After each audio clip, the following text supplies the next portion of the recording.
Hi friends, இந்த வீடியோவில் ஒரு ஃபோட்டோவோடைய பேக்ரவுண்டை எப்படி எந்த ஒரு ஆப்புமே யூஸ் பண்ணாமல் ரிமூவ் பண்ணலாம் அப்படிங்கிறத பற்றி தெளிவாக பார்க்கலாம். ஃபர்ஸ்ட் உங்கள் கூகுள் குரோம்குள்ளே போயிட்டு பிஜி ரிமூவர் அப்படின்னு டைப் பண்ணி சர்ச் பண்ணிக்கோங்க. சர்ச் பண்ணிங்கன்னா ஃபஸ்ட்டு ஒரு லிங்க் வரும். ஸோ அந்த லிங்க் தான். அந்த லிங்க்கை கிளிக் பண்ணி உள்ளே போய்க்கோங்க.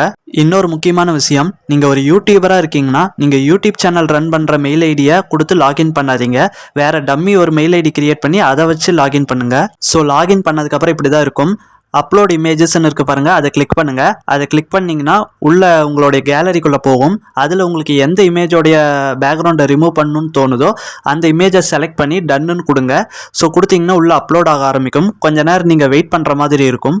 இந்த இன்ஃபர்மேஷனை கண்டிப்பாக ஒவ்வொரு யூடியூபரும் தெரிஞ்சுக்கணும். ஏன்னா ஒவ்வொரு யூடியூபரும் அவங்க கிரியேட் பண்ணுற வீடியோஸ்க்கு தம்ப்நெயிலுங்கிற ஒரு விஷயம் வைப்பாங்க. அந்த தம்ப்நெயிலில் அவங்க ஃபோட்டோவோ அல்லது வேறு ஏதோ ஒரு ஃபோட்டோவோடைய பேக்ரவுண்டை ரிமூவ் பண்ணி அங்கே வைக்க வேண்டிய சூழல் ஏற்படலாம். ஸோ இந்த விஷயம் தெரிஞ்சால் உங்களால் அந்த விஷயத்தை ஈஸியாக பண்ணி ஒரு நல்ல தம்ப்நெயில் கிரியேட் பண்ண முடியும். ஸோ பேக்ரவுண்ட் ரிமூவ் பண்ண ஃபோட்டோவை எப்படி டவுன்லோட் பண்ணுறதுங்கிறத பார்க்கறதுக்கு முன்னாடி வீடியோக்கு ஒரே ஒரு லைக் போட்டுருங்க. ஸோ எனக்கு கொஞ்சம் மோட்டிவேட்டடாக இருக்கும். ஸோ வாங்க பேக்ரவுண்ட் ரிமூவ் பண்ணதை எப்படி நம்ம ஈஸியாக டவுன்லோட் பண்ணுறதுங்கிறத பற்றி பார்க்கலாம். ஸோ கீழே பார்த்தீங்கன்னா டவுன்லோட் அப்படின்னு ப்ளூ கலரில் ஒரு ஆப்ஷன் இருக்கும். அதை கிளிக் பண்ணுங்கள். ஸோ அதை கிளிக் பண்ணிங்கன்னா அதில் 2 ஆப்ஷன் காட்டும். ஸோ ஃப்ரீன்னு ஒரு ஆப்ஷன் இருக்குது பாருங்கள், அதை கிளிக் பண்ணிங்கன்னா டவுன்லோட் ஆகிடும். ஸோ இப்போ பார்த்தீங்கன்னா டவுன்லோட் ஆகிடுச்சு. ஸோ அதை நான் ஓப்பன் பண்ணி காட்டுறேன். ஸோ இப்போ பார்த்தீங்கன்னா எந்த ஒரு ஆப்புமே யூஸ் பண்ணாமல் ஃபோட்டோவோடைய பேக்ரவுண்டை ரிமூவ் பண்ணிட்டேன். ஸோ யூடியூப் ரிலேட்டடாக ஏதாவது டவுட் இருந்தால் கமெண்ட் பண்ணுங்கள். அடுத்த ஒரு நல்ல வீடியோவில் சந்திக்கலாம்.